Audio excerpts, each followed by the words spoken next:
Good morning everyone. Welcome back to my channel Life with Sonali. আজ দিনটা ছিল রবিবার, আমার ছুটি। তবে আজ আমি একটু অন্যরকম প্ল্যান নিয়েই চলবো। সকাল সকাল উঠে তো পড়েছি, যাব আজকে বাড়ি। হ্যাঁ, অনেক দিন পরেই যাচ্ছি। আগের ব্লগেই বলেছিলাম তোমাদেরকে কি আমার ভোট আছে 13th মেতে, তো আমাকে যেতে হবে। তো সকাল সকাল উঠে একটু প্রকৃতিকে উপভোগ করছিলাম। তারপরে রেডি হয়ে বেরিয়ে পড়েছি চাটা খেয়ে। অয়ন আমাকে এসপ্ল্যানেডে পৌঁছে দেবে। তো যাওয়ার সময় অয়নের সাথে কথা হচ্ছিল যে এই রাস্তাগুলো ধরে ও ছোটোবেলায় অনেকবার বাপির সাথে এসছে, মর্নিং ওয়াক করেছে, এই সব গল্পই আমরা করছিলাম। আর এই রাস্তাটা আমারও খুব ভালো লাগে, কারণ যখন আমি কলকাতা শহরে একা থাকতে শুরু করি, তো এই রাস্তাগুলো দিয়ে আমি নিজেও অনেক সময় মর্নিং ওয়াক করেছি আমার রুমমেটসদের সাথে। তো সেই দিনগুলোই মনে পড়ছিল, তো অয়নকে আমিও আমার কিছু কিছু স্টোরি শেয়ার করছিলাম। রোদ তো উঠছে, বাট খুব একটা গরম নেই। মাও কালকে বলছিল ফোনে যে ওখানে খুব একটা গরম নেই। তো আশা করি আমার জার্নিটা খুব একটা কষ্টদায়ক হবে না। আমরা অলমোস্ট পৌঁছে গেছি। আমরা পার্ক স্ট্রিট ধরে মানে পার্ক স্ট্রিটের যে ক্রসিংটা, ওই জায়গাটাতে পৌঁছবো। খুব বেশি দেরি নেই, আমার বাস আছে ওই 8:45 নাগাদ, সরি 9:45 নাগাদ। আসার দিনের বাসটা 8:45। অলমোস্ট পৌঁছেই গেছি। আর ওই যে দেখা যাচ্ছে ধর্মতলার সেই বিখ্যাত ঘড়িওয়ালা বাড়িটা, যার নাম হোয়াইট অ্যাওয়ে লেড ল বিল্ডিং, মেট্রোপলিটন বিল্ডিং যেটাকে আমরা আজকাল বলে থাকি। এটা শুনেছি কলকাতার সব থেকে প্রথম ডিপার্টমেন্টাল স্টোর, আর এখানেই নাকি সর্বপ্রথম লিফট চালু হয়। জানি না কতটা সত্য, বাট গল্পে শোনা।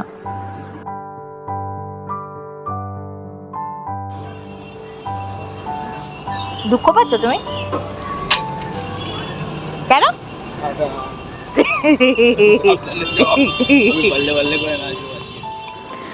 দেখতেই পেলে অয়ন আমাকে রাগাচ্ছিল। আমি বলছিলাম যে আমাকে মিস করবে, এবারে তো অয়ন যাচ্ছে না। তো আমি ওকে জিজ্ঞেস করছি বারবার, তুমি আমাকে মিস করবে, মিস করবে? আরও ততই আমাকে রাগানোর চেষ্টা করছিল। তো চলো, আমার গাড়ি তো রওনা দিয়ে দিয়েছে দুর্গাপুরের দিকে। আর অয়নও বাইক নিয়ে এসেছিল, ও তাড়াতাড়ি ফিরে গেল বাড়িতে। তো আমাকে বললো যে আমি বাড়ি পৌঁছেই তোমাকে কল করছি। আর আমরা যখন মানে আমি যখন আজকে বাসটা ধরেছি তখন অনেকটাই লেট হয়ে গেছিলো। বললামই তোমাদের 9:45 নাগাদ বাস ছিল, বাট সেটা আরও 15 মিনিট লেট করে, তো 9টার সময় বাস ছেড়েছে। আর আমরা যখন শক্তিগড় পৌঁছেছি তখন 11:30। বাবা ফোন করলো যে তুই এখন কোথায়? তো আমি বললাম সবে শক্তিগড় পৌঁছেছি।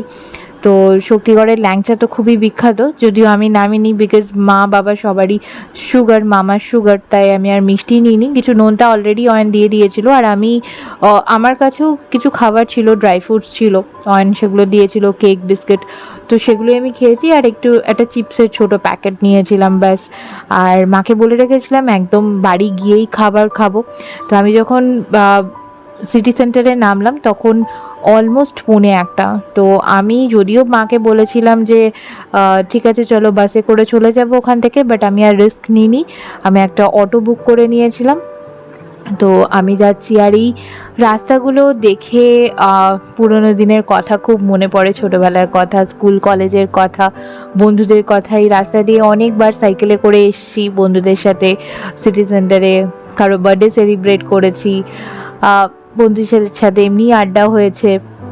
তো সেই সব কথাই ভাবছিলাম যে আজকে আমি এক জায়গায়, আমার বন্ধুরা এক জায়গায়। অনেকের সাথে মাঝে মাঝে দেখা হয়, কারোর সাথে কথা হয়, আবার অনেকের সাথে জাস্ট মেসেজেই কথা হয়। অনেক দিন হয়তো দেখাও হয়নি, মিস করি সেই সব দিনগুলো, কিন্তু কিছু করার নেই। এটাই জীবন। চলার পথে অনেক বন্ধু আসে, অনেক বন্ধু যায়, কেউ কেউ চিরকাল থেকে যায়। যতই তাদের সাথে দেখা হোক বা না হোক, তারা মনের কোনো এক কোণে রয়ে যায়।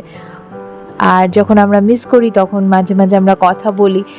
আমারও অফিস, তাদেরও সংসার, অনেকে জব করে, অনেকে করে না, বাট জব করুক আর না করুক, মেয়েদের কখনো ছুটি হয় না, সেটা আমার মা বা মায়ের হোক বা দিদার হোক বা শাশুড়ি মায়ের হোক, মেয়ে জাতিটাই এরকম।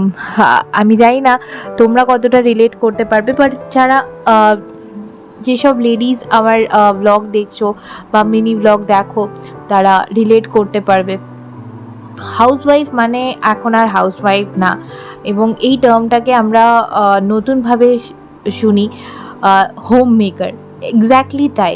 আর আচ্ছা, এই যে বিল্ডিংটা দেখছো দুর্গাপুর হাউস লেখা, এটা কুইন এলিজাবেথ যখন আসেন, এলিজাবেথ টু যখন দুর্গাপুর পরিদর্শনে আসেন জওহরলাল নেহরুর সাথে, দেশ স্বাধীন হওয়ার পরে,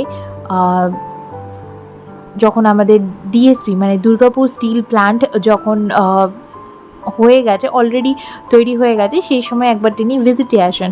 তো সেই টাইমে এই বিল্ডিংটা করা হয়। It's a kind of hotel. এখন সেটা বিয়েবাড়ি পারপাসে দেওয়া হয়, but it was the first hotel in Durgapur, you can say. তো চলো, আমি বাড়ির রাস্তায় অলমোস্ট পৌঁছেই গেছি। আর বাড়ি ঢুকে প্রথমেই আমি দিদার সাথে দেখা করেছি, কারণ দিদা অনেকক্ষণই ওয়েট করে বসেছিল। আর দিদার সাথে আমার কানেকশানটা অন্যরকম। মাঝে মাঝে অভিমান করে বুড়িটা, কিন্তু কিছু করার নেই। জানি সেই বুড়িটা যে তার মেম সাহেবের অফিস থাকে, অনেক সময় ফোন করে উঠতে পারি না বা ভিডিও কল করতে পারি না, বাট তাই আমি আজকে পৌঁছে পড়ে প্রথমেই দিদার সাথে দেখা করলাম। তারপরে বাড়ি উপরে আমাদের ঘরে গেলাম। তো ওখানে গিয়ে খেতে খেতে মায়ের সাথে কথা হচ্ছিল। তারপরে জানতে পারলাম মা বাবা আমাকে লুকিয়ে গেছে। দিদা অ্যাকচুয়ালি পড়ে গেছিলো, সামনে ঠোঁটে লেগেছে, তো ব্লিডিং হয়েছে। তো ঠিক আছে, ওষুধ টষুধ দেওয়া হয়েছে। তো আজকে আমি মাকে বলেছিলাম কিচ্ছু করতে না, পুরো ভেজ আইটেম করতে, বাট মা তাও চুনো মাছের টক মানে মোরলা মাছের টক করেছিল, আলু পোস্ত, কলাইয়ের ডাল আর সয়াবিনের তরকারি করেছিল, যেগুলো আমার ফেভারিট। তো খাওয়া দাওয়ার পর একটু রেস্ট নিলাম। রেস্ট নেওয়ার পর বিকেলবেলায় ঘুম থেকে উঠে একটু ছাদে গেছিলাম। তো ছাদে গিয়ে এটাই ভাবছিলাম যে দিদার বয়স হচ্ছে, মামার বয়স হচ্ছে, মা বাবার বয়স হচ্ছে, আর আমরা যেহেতু দুই মেয়ে, মানে দিদি আর আমি, মাসিমুনিরও স্কুল আছে, তো এই বয়স্ক মানুষগুলোকে কে দেখবে আস্তে আস্তে? কিভাবে আমি মেনটেন করতে পারবো আমার অফিস, আমার এখানে কলকাতাতে সংসার রয়েছে, দিদির সংসার আছে, কিভাবে এগুলোকে ম্যানেজ করব, এই নিয়ে সত্যিই খুব চিন্তা হচ্ছিল। তো তারপরে মায়ের বাগানটাও একটু দেখলাম, কি কি গাছ লাগিয়েছে, আর ভাবছিলাম কি কি গাছ নিয়ে যাওয়া যায়। এদিক ওদিক করছিলাম, কিন্তু সেই একটাই চিন্তা রয়েছে যে কিভাবে সব কিছু ম্যানেজ করব। তো জানি না কি হবে আগামী দিনে, কিভাবে ম্যানেজ করব। যাই বাড়ি গিয়ে অয়নের সাথে কথা বলবো, দেখা যাক কি করা যায়। আর এই সব ভাবতে ভাবতেই না হঠাৎ আমি দেখলাম একটা প্লেন তার নিজস্ব ডেস্টিনেশনের জন্য উড়ে যাচ্ছে। তো চলো, আজকের মতো এখানেই। আবার দেখা হবে নেক্সট ব্লগে, নেক্সট দিন, বাট নেক্সট ব্লগে অবশ্যই কলকাতা থেকে তোমাদের সাথে দেখা হবে।